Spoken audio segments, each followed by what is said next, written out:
Donc c'est pas très optimiste non plus. C'est le côté ancien banquier.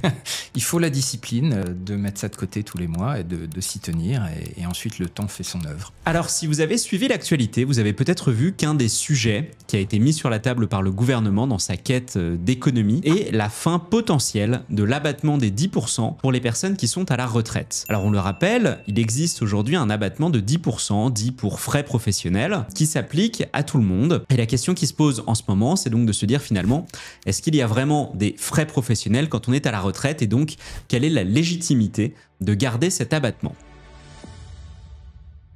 Pour la petite histoire, cet abattement date de 1978 et s'applique donc, comme je viens de le rappeler, à tout le monde de manière relativement indifférenciée. Le problème qui pourrait se poser évidemment pour les personnes qui sont à la retraite, ce serait que la fin de cet abattement impliquerait mécaniquement pour tous ceux qui sont imposables à l'impôt sur le revenu, eh bien une hausse de l'impôt. Le but de la vidéo d'aujourd'hui, c'est de réfléchir à comment se prémunir de cette potentielle hausse des impôts, et pour ce faire, nous avons un invité d'honneur. Nous avons avec nous du coup Olivier Landrevie, qui est un ancien dirigeant bancaire et d'une société de courtage, qui est également le fondateur de MoneySmart et qui enseigne à HEC. Bonjour Olivier. Bonjour Clément. Alors peut-être en deux mots, pourrais-tu nous rappeler ce qu'est MoneySmart et ce que tu proposes? MoneySmart, c'est une plateforme en ligne qui produit des analyses économiques et financières et qui cherche à décrypter l'actualité dans ce domaine. Parfait. Et donc c'est dans ce cadre effectivement qu'on te retrouve aujourd'hui, puisque tu nous as fait une analyse particulièrement intéressante pour revenir sur ce sujet. Alors avant qu'on se lance dans l'analyse que tu as pu réaliser, il y a peut-être quelques éléments à préciser sur l'abattement de 10%. C'est ce que tu me disais tout à l'heure. Il y a des minimums, oui, des maximums, c'est pas très clair. Oui, c'est assez complexe. Il y a un minimum qui est de 450 € pour les retraités, de 450 € par an par pensionné. Donc si on est en couple, ça fait 900 €. Donc par exemple, si j'ai moins on va dire 4500 € de revenus imposables, les premiers 450 € ne seront pas imposés quoi qu'il arrive. Et si je suis en couple, 900 €. Et en couple, 900 €. D'accord. En face de ce minimum, il y a aussi un maximum qui est de 4399 €. On n'aime pas les comptes ronds, apparemment, à Bercy, mais qui, cette fois, est par foyer fiscal, parce que sinon, ce serait trop simple. D'accord. Donc, en fait, certes, il y a l'abattement des 10%, mais il est quand même capé plus bas pour les retraités que pour les actifs. C'est bien ça? Exact. Et il faut bien préciser que ces niveaux de plafond que l'on indique, c'est sur le montant qui va pouvoir être déduit de la base imposable. Ça n'est pas le gain fiscal. Donc le gain fiscal, par exemple, je prends un cas, on va dire à peu près clair, quelqu'un qui serait imposé à une tranche marginale de 30% ou à un taux moyen, pour faire peut-être encore plus simple, à 20%, 4399, il va économiser à peu près 800 €. Ça va être l'ordre de grandeur. D'accord. Très bien. Alors du coup, peut-être peux-tu nous préciser un petit peu l'analyse que tu as menée? Oui, alors on a pris un retraité type, on a essayé de prendre un profil relativement moyen, qui parlera à beaucoup de gens, donc qui est une personne qui anticipe une pension qui serait de 3000 € par mois. 3000 € brut, net, brut. D'accord. Ce qui nous donnerait, après prélèvements sociaux et après impôts, là on est du coup juste au début de la tranche marginale de 30%. D'accord. Et donc ça donne 2455 € à la banque tous les mois. On va supposer que c'est une personne seule et qui n'a pas d'autres revenus par ailleurs, pour simplifier l'équation fiscale. Et donc cette personne-là, la première chose qu'on peut facilement modéliser, c'est que si il se confirme qu'il perd la possibilité d'abattement de 10%, la déperdition pour lui sera de 84 € à la banque tous les mois. Alors si j'essaie juste de dérouler, donc là on a dit 3000 € bruts par mois, 36 000 par an donc à peu près. Alors les prélèvements sociaux sont un petit peu moindres, il me semble, sur les retraités que sur les actifs. 9,2% de prélèvements sociaux sur cette pension. D'accord, donc allez, pour faire très simple, on va dire 10%. Donc 36 000 moins 10% de prélèvements sociaux, donc moins 3006. Je suis à, on va dire, allez, encore une fois, à 32 400. 32 400, j'ai un abattement de 10% de 3 240. J'ai pas encore atteint le plafond des 4 399. Exactement. Et ensuite, sur ces 3 240, je vais en gros économiser 30% de ce montant-là. C'est bien ça ou j'ai raté une étape? C'est bien ça.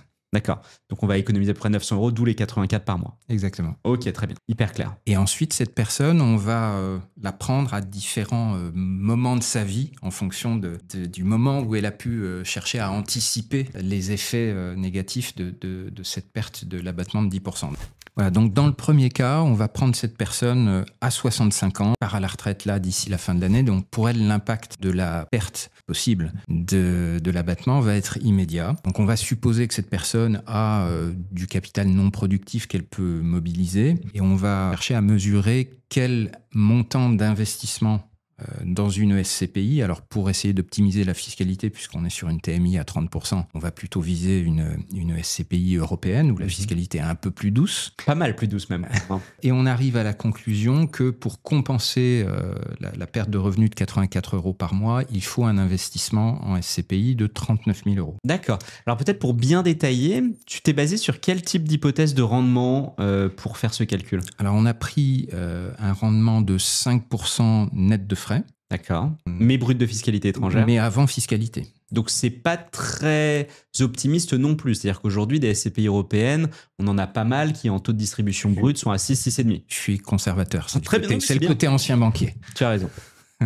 Donc 5% brut de fiscalité étrangère, net des frais. Ok. Alors pour la petite histoire, si on variait ce profil-là avec une pension un peu plus généreuse, on peut avoir un montant qui augmente, mais dans la plupart des cas, on va être sur des montants d'investissement qui sont entre 40 000 et 50 000 €. D'accord.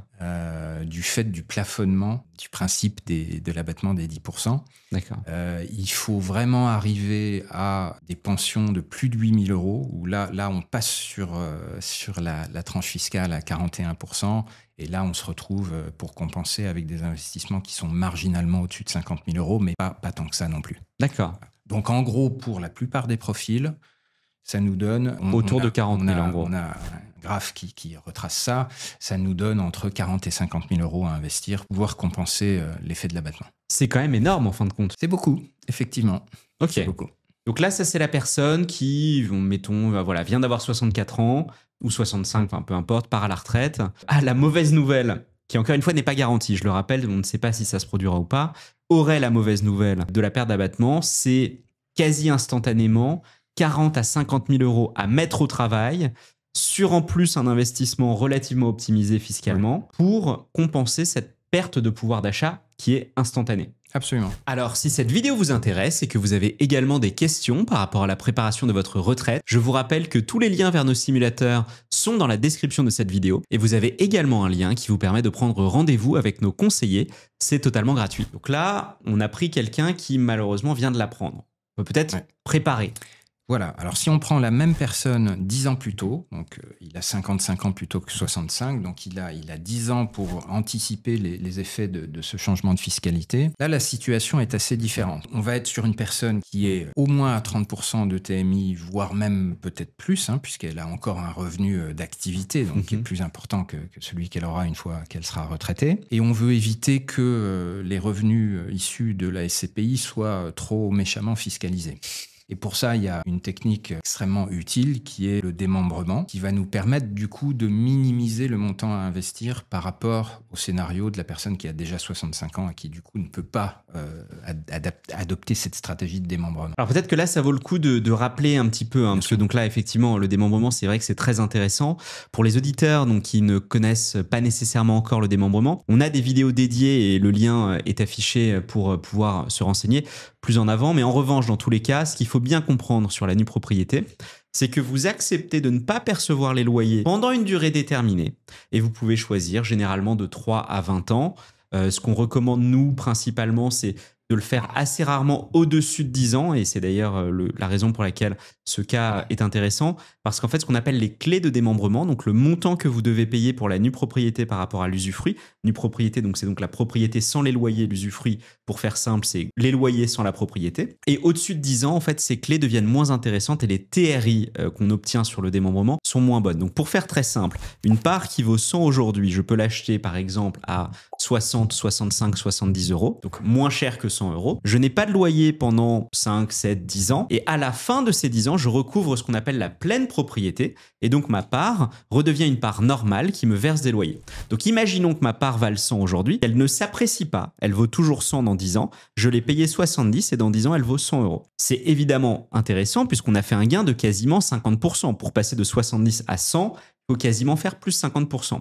Et là où c'est grandiose, le démembrement, c'est qu'il n'y a pas d'imposition. Ce que vous avez acheté 70 aujourd'hui et qui vaut potentiellement 100 dans 10 ans, eh bien, ces 30 € que vous avez gagnés ne sont pas imposables. C'est pour ça que c'est évidemment très intéressant. Ça vous permet, dans le futur, de générer des loyers qui vont être indexés sur 100 alors que vous avez investi 70. C'est très bien résumé. Et donc, la conséquence de ça, c'est que notre personne pourra se contenter d'un investissement de 27 400 € en s'y prenant 10 ans avant pour générer le même revenu une fois qu'il sera à la retraite. Et on s'y retrouve parce que ces 27 000, en fait, ils prennent quasiment 50%, ils arrivent autour de 40 000 et ils génèrent du coup le montant qu'on avait calculé. Exactement.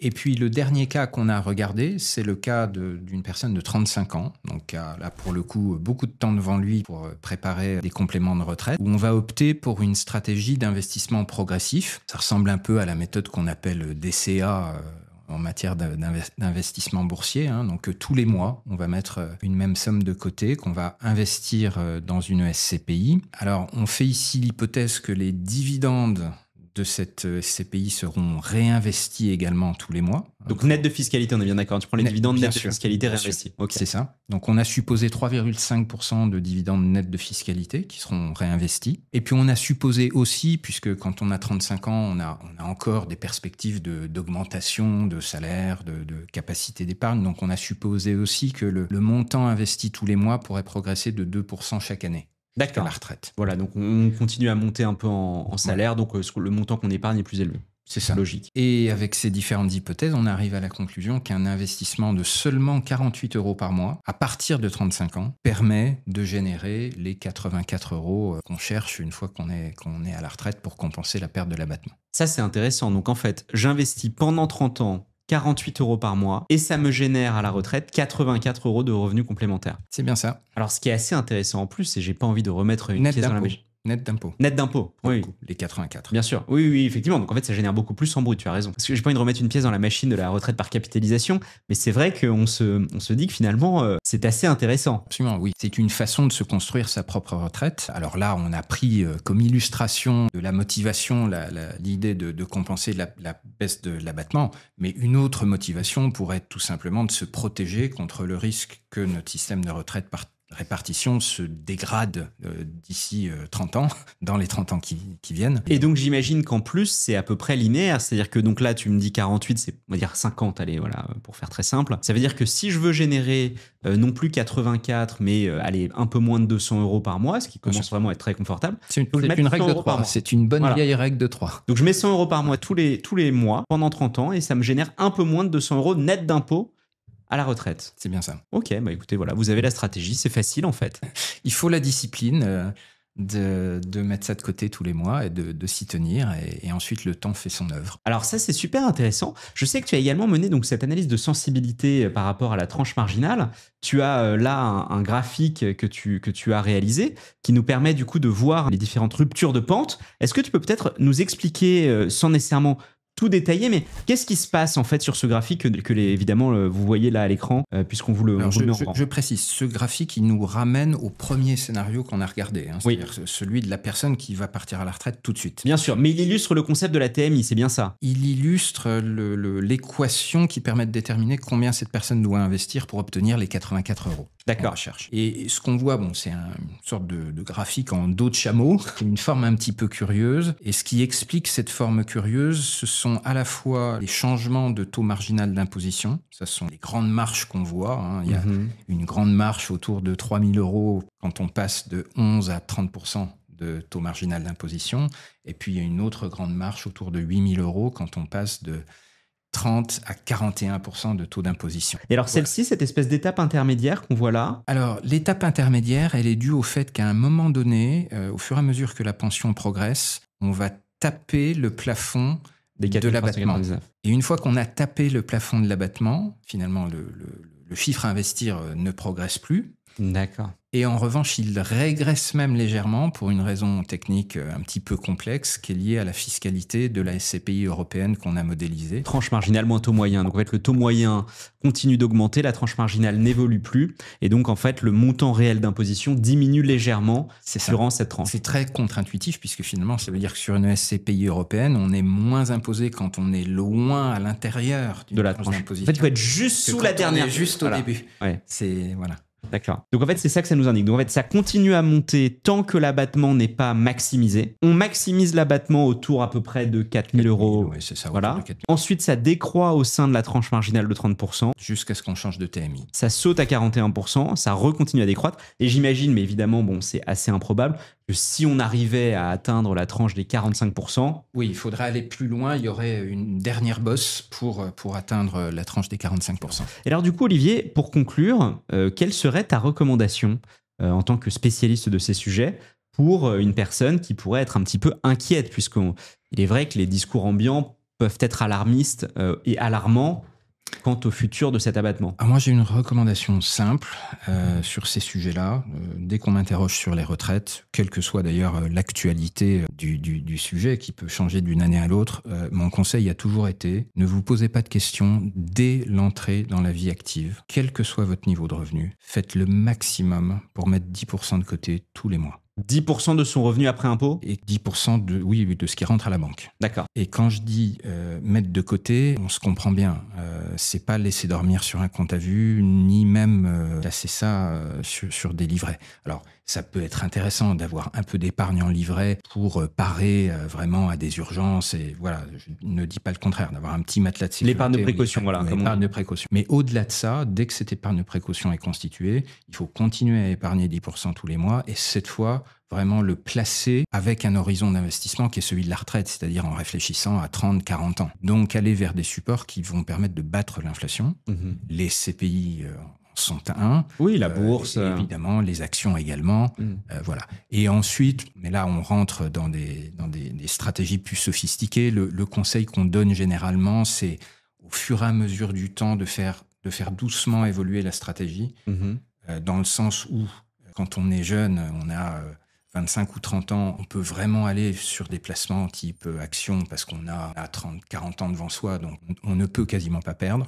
Et au fur et à mesure que le temps passe et qu'on se rapproche de l'horizon de la retraite, aller vers des placements un peu moins volatiles, comme l'immobilier, l'obligataire, éventuellement des fonds euros, des choses comme ça. Voilà. Oui, l'immobilier aussi ayant l'avantage de verser des loyers récurrents. Ce qui est évidemment pratique pour la préparation de la retraite. Alors, j'ai une question juste pour clarifier, parce que la règle des 10%, j'ai quand même l'impression que généralement, on recommande que ce pourcentage augmente quand les revenus augmentent. Est-ce que c'est aussi ta recommandation? Il est plus facile, en termes de discipline personnelle, de mettre 10% de côté tous les mois quand on gagne 7 000 euros que quand on en gagne 2 000. Ça, c'est une évidence. Bien sûr. Enfin, une fois que les besoins essentiels, alimentaires, logements, etc., sont remplis, il faut vraiment, le plus tôt possible, épargner le plus possible. Avoir la discipline de mettre ça de côté, quitte à ce que ça impacte un peu les budgets loisirs, les sorties, des choses comme ça, mais ça peut faire une différence immense une fois qu'on est à la retraite 40 Il y a ans les plus intérêts tard. composés, ça c'est certain. C'est ce qu'on sait. Le temps joue pour vous, quoi. Merci à tous d'avoir suivi cette vidéo. J'espère que vous avez appris des choses. Peut-être que cette vidéo vous a également inspiré sur des stratégies à mettre en œuvre pour se prémunir de changements potentiels dans la réglementation. Dans tous les cas, n'oubliez pas que vous avez accès à tous nos outils et à nos liens de prise de rendez-vous dans la description. Et si vous avez des cas particuliers pour lesquels vous souhaitez nous poser des questions, n'hésitez pas à le faire en commentaire. Et encore une fois, merci à Olivier, fondateur de Moneysmart, pour la grande qualité de son analyse.